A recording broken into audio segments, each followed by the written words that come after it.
Dear friends, before you start the story, right where you are watching us from and subscribe to the channel, we really need your support. It was an ordinary Tuesday in downtown Seattle. A cloudy day, a little rain, and a chill that made you want to hide in a warm cafe somewhere.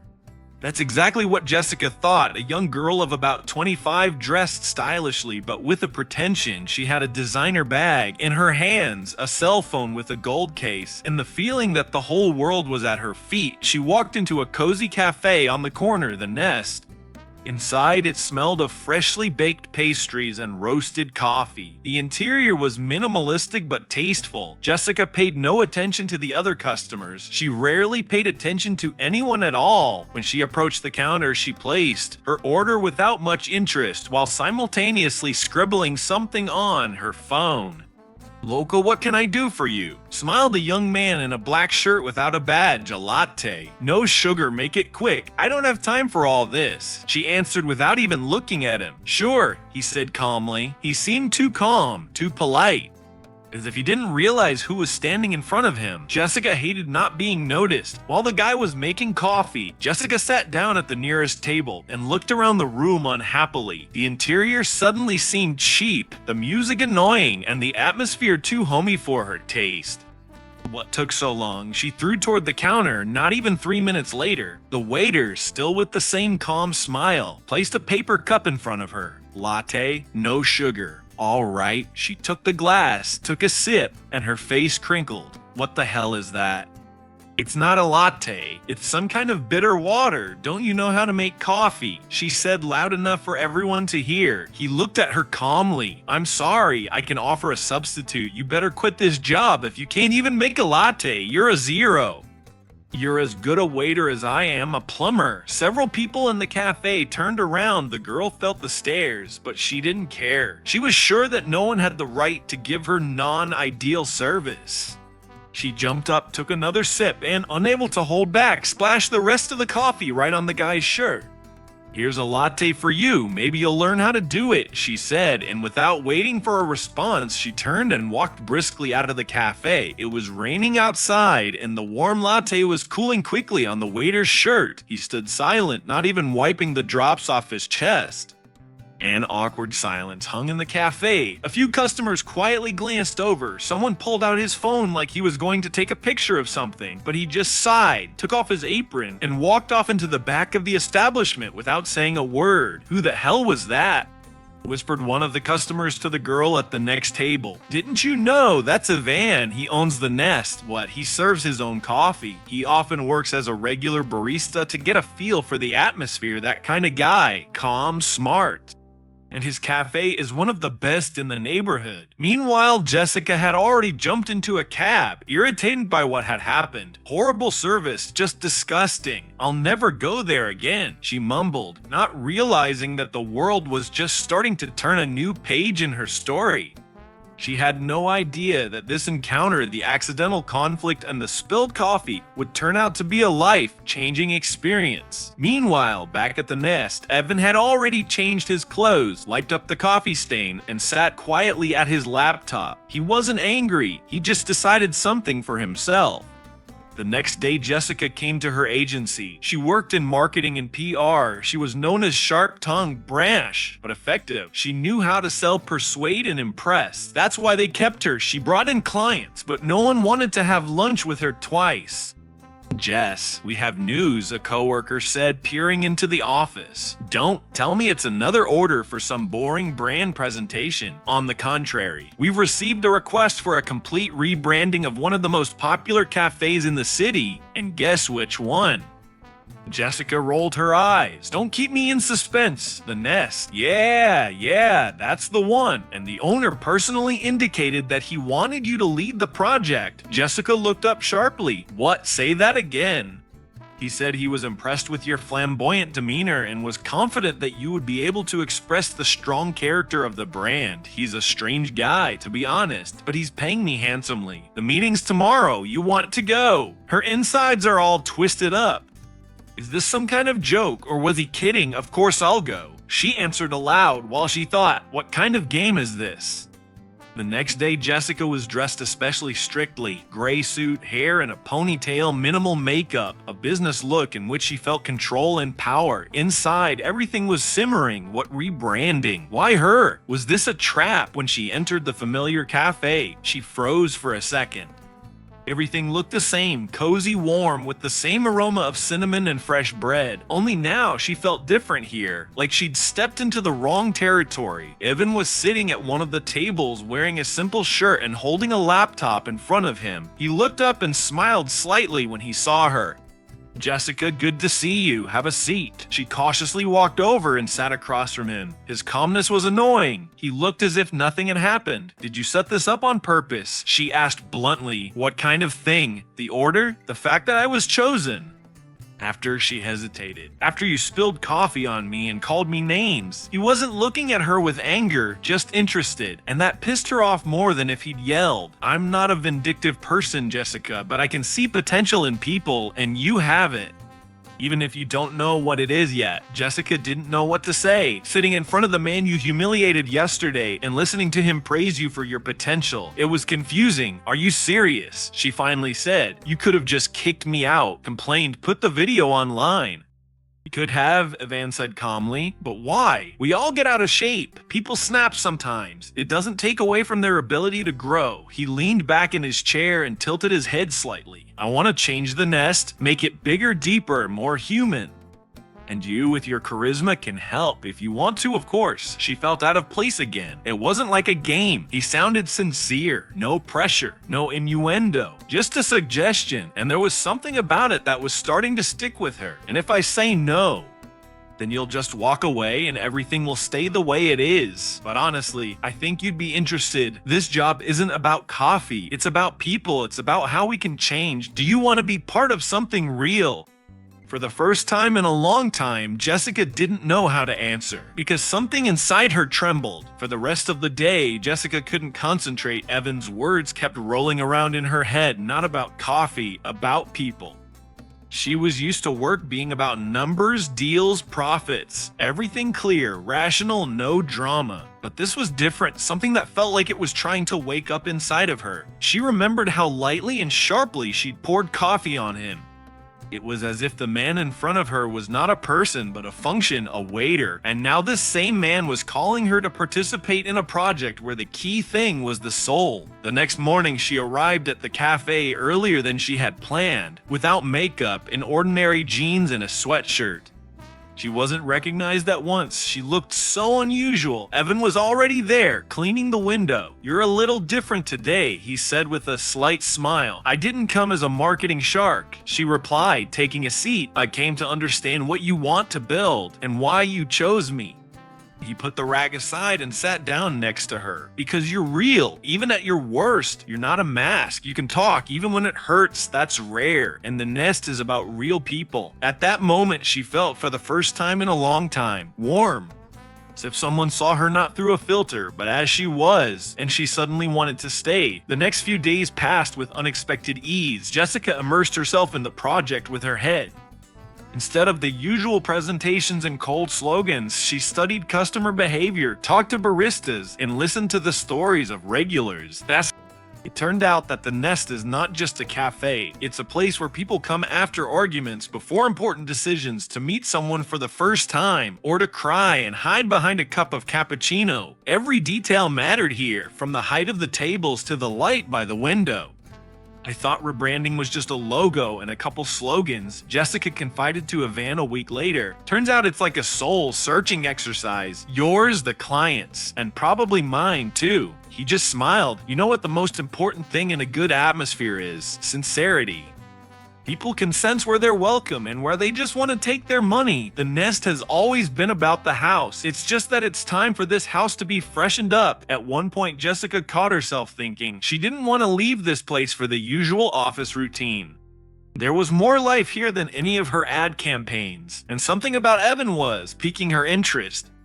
On one evening, Jessica stayed longer in the cafe than usual. There was almost no one in the room, only Evan finished his shift. He was washing the coffee machine, singing jazz to himself. Jessica was sitting at the far table with a laptop, but she had stopped working long ago, just watching. Are you always like that? She asked suddenly, calm, restrained, wise as an old monk. Evan laughed. Believe me, I am far from a saint. I have my mistakes, my harsh words. It's just, I used to be different too. Rude, hot-tempered. Until I realized that behind these reactions often lies pain, both in myself and others. She looked closely at him. Then why didn't you react when I spilled coffee on you? He wiped his hands and sat down opposite. Because I saw myself in you, the version that struggles to prove strong. Although, in fact, it's just tired, and he doesn't know who to trust. The words were right on point. It was as if he had opened a box that she had kept closed for years. She looked away to hide the tears that had suddenly come. You're too good at seeing people. It's scary, she whispered, and you've been too invisible for too long. And at that moment, Jessica realized she was changing, not for someone else, but for herself. The next day, Jessica woke up with an ease she was not used to. Usually, the morning began with anxiety, scrolling through tasks and thinking like, will I make it? Am I good enough? And today, just the sun in the window, and the thought, I'm going where I want to be. Evan was waiting for her at the cafe with 2 cups of coffee. Right this time, he smiled and held out the glass to her. No sugar, strong with a hint of chocolate. As you like, are you following me? She joked, just listening, he replied. And this simplicity again confused her. The work was done. Jessica prepared several concepts of a new corporate style. One of them she called Warm Nest, with the idea that every client feels like he's come home. That's too soft for me, she admitted, but somehow I want it to work because maybe you need a warm place, not a wind. These words have struck something inside again. She recalled how long it had been since she felt safe, without the need to prove that she was worthy, smart, strong, and she also understood that this week she wasn't just working, she was living. For the first time in a long time, she felt like herself. In the evening, Evan proposed to conduct a client survey, talk with regular visitors, find out what they feel when visiting the nest. Jessica was expecting dry phrases like delicious coffee and comfortable sofas, but she heard something else. This place saved me after the divorce, said a man of 50 barista remembered how. I drank coffee even when I was silent. It was more than service. I come here to write letters to my daughter, admitted the student. She has autism, and I need a place where I can relax. Here I feel that I can talk to her through thought. Jessica was listening and feeling that something inside of her was softening. Everything that used to seem like work was now filled with real meaning. When the survey was over, she sat in silence for a long time. I didn't know you could build a business out of kindness, she said quietly. Evan sat down next to him without saying a word. There was silence between them, but it was not awkward, rather warm like a blanket after the rain. I think you're not just trying to rebrand, she said. You want me to change. He turned to her, looked into her eyes and said, no, I want you to be yourself. You're not cold. You've just been hiding for a long time, and this time she didn't turn away. She didn't defend herself. Because she knew he was right. It's been a few more days. The new brand, The Nest, has started to take shape. Warm tones, simple lines, live pictures with real people. Jessica included in the campaign not actors, but real visitors. Their faces, their stories. It's not an ad, she told the team. This is a love statement to those who are already here. Her colleagues from the agency were shocked. This approach was unusual for her, too emotional, too soft. But the project was incredibly fast, and customers responded to the materials with unexpected warmth. What happened to you, Jess? One of her friends asked. You've changed. Relax, warmer. Jessica's thinking, it's just the first time I've worked not for a contract, but for people. And the first time in a long time with someone who doesn't require me to be perfect. Meanwhile, in the cafe, Evan continued to be himself. He washed tables, joked with guests, helped staff. He did not hold on to the status of owner. He just lived in this place. And Jessica began to notice a change in herself. She no longer wanted to argue for argument's sake. She listened, heard, and felt. One evening, when the cafe was already closed, Jessica stayed behind to help Evan clean up the dishes. They were standing at the counter together in a room full of coffee and vanilla. It's amazing, she said as she washed her cup, how quickly a man can change when he has the right environment. Evan chuckled, or the right person. She looked at him. There was no pressure in his eyes, only gentleness and interest, yet it made her heart beat a little harder. I thought for a long time that being tough was my defense, that otherwise it'd be eaten, but here I don't want to attack. I don't want to defend myself. I just want to be. He put the cup, came closer, and said that you're not strong because you can attack. You're strong because you dare to be real. It was a moment when everything seemed to stop. They were separated by less than a meter, and the tension in the air could be felt by the skin, but Evan didn't go any further. He just took her hand easily, almost unnoticeably, as if to say, I'm there, no strings attached, and that touch was enough to melt something inside of her. The first time in many years, Jessica did not feel alone, and it wasn't because there was a man around, but because there was a person she could be with. The next day, the cafe filled as never before. The launch of the new concept, the Nest, coincided with the anniversary of the opening. Jessica organized an evening of stories. Each guest could stand up and share what this place means to them. At first, people were shy, but then the old woman came out and said, I met love here at 62. He came for an espresso and stayed forever. He left a year ago. But I still come here because this is our table, our coffee smell, our memories. There is silence in the hall, but silence is not sadness, but respect and hearts. Then the others said, Young Mother's Student Courier. And each story was like a little admission that the Nest became not just a cafe, but a shelter. Jessica stood by the window, watching. It wasn't just a successful event, it was a real living sense of community, and at that moment, Evan came up to her. You did it all, he said. No, she shook her head. I just helped them say what was always there. You did. You created a place where people can be vulnerable. He looked at her, and you've become the same. They were silent again, but now the silence was saturated. The warmth between them felt almost physically. And at that moment, Jessica realized she didn't want to run anymore, not from her feelings or herself. After the event, Jessica could not sleep for a long time. She sat on the windowsill in her apartment with a cup of herbal tea in her hands and reviewed photos from the evening. Faces, emotions, laughter, and tears. It was all real. No filters, no staging. That's what she always wanted, without even knowing it. Evan's words were in her head. You've become the same. She no longer hid behind masks, did not prove, did not fight, and that didn't make her weaker. On the contrary, for the first time in her life, she felt strong in vulnerability. In the morning, she came to the cafe earlier than usual. Evan was already there, as always, with apron and a light brushback. He looked up at her and smiled. You're not sleeping, not at all. She grinned. There's too much inside. He offered to sit down, made her a tea, not coffee, but the chamomile she had yesterday. I remembered, I think I want to stay. She said suddenly, stay where? He asked calmly, but his eyes flickered here, in this project, in this city, in this Nest. He nodded, not dramatic, not emotional, just like a person who understood everything before she said it. I knew you'd come home, he said, and she was not afraid of the word for the first time, home. In the following weeks, everything changed rapidly. The new look of the Nest gained popularity, not because of advertising, but due to sincerity. People told about the cafe to friends, shared stories, and social networks came just to stay. Jessica stayed. She declined the offer to return to the agency and became a creative curator of the Nest.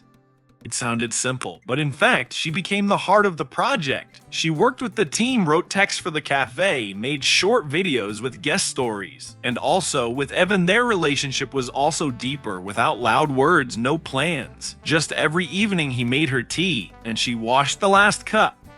And that was enough. One evening, when they were alone, Evan got out an old box with the first notes on the cafe's start up. I didn't know then who I was doing it for, he said, showing her the blueprints, but now I do.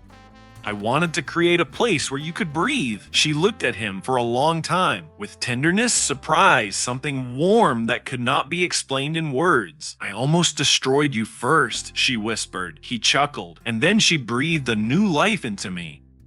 Their fingers were crossed easily, unconsciously, as if it had always been so. Sometimes Jessica would think, what if I just left? Didn't you apologize? Didn't you come back? How much she could have lost in herself and in life. It all started with conflict from a cup of coffee poured out. In anger, now she looked at the situation differently, not with guilt, but with gratitude, because this moment was the point of rupture. One day, a nervous girl came into the cafe with a phone near her ear. She demanded coffee without waiting in line, cheated on the barista, and slammed the bag on the counter. Everyone in the room froze. Jessica got up from her seat and walked over to her. "Bad day?" she asked calmly. The girl looked at her in surprise. "I have a job interview in 10 minutes. My shoe broke. And then this idiot at the delivery service messed up documents." Jessica smiled softly and offered to sit down. I made her coffee, put it on the table. "I had a breakdown in this cafe once. I spilled coffee on the owner. I thought it was just a waiter, and then he became the man who reminded me of who I am." The girl looked at her, and something shook in her eyes. She said quietly, "Thank you. I didn't want to be like that. I was just tired." "Here you can get tired," said Jessica. "Here you can be yourself." She looked at the guests and realized that she was now the one holding space, who she used to be afraid of being. A few months later, the Nest turned into something more than a cafe. People came here not only for coffee, but also for support. Jessica organized story nights, small art exhibitions, self-development meetings. It was her way of telling people, "You're not alone." One evening, when it was already closed, Evan took out a small box. "There's something I kept for a special moment," he said. Jessica raised her eyebrow, surprised. He opened the box. Inside was the napkin.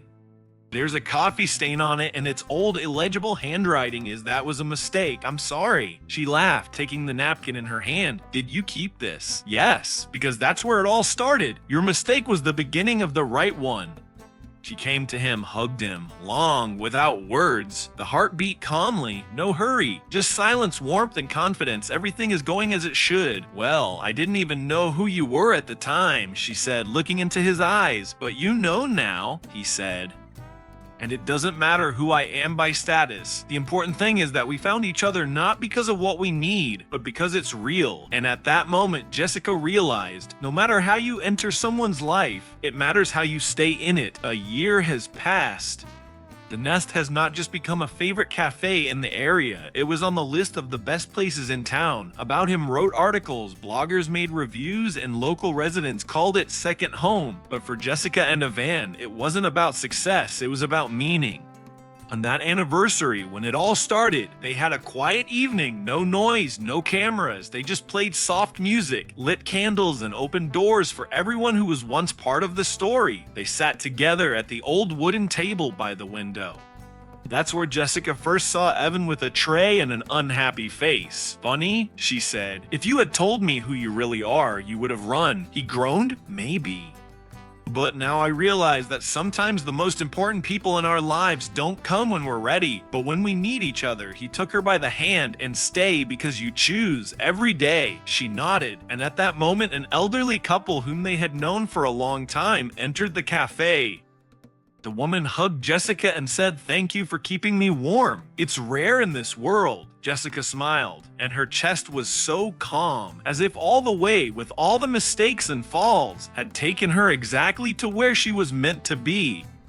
Sometimes we pass by people not knowing what role they will play in our lives. Sometimes we burn those who become important to us, and only after a while we begin to understand. The most important stories are born not from perfect circumstances, but from imperfections, from honesty, second chance. When Jessica remembered that day, coffee, anger, humiliation, she was no longer ashamed, because that's where the path that brought her to her true self began. She was no longer afraid of being wrong. She wasn't afraid of feeling, and I was not afraid to love. Not because everything became perfect, but because I found someone whose imperfections don't need excuses.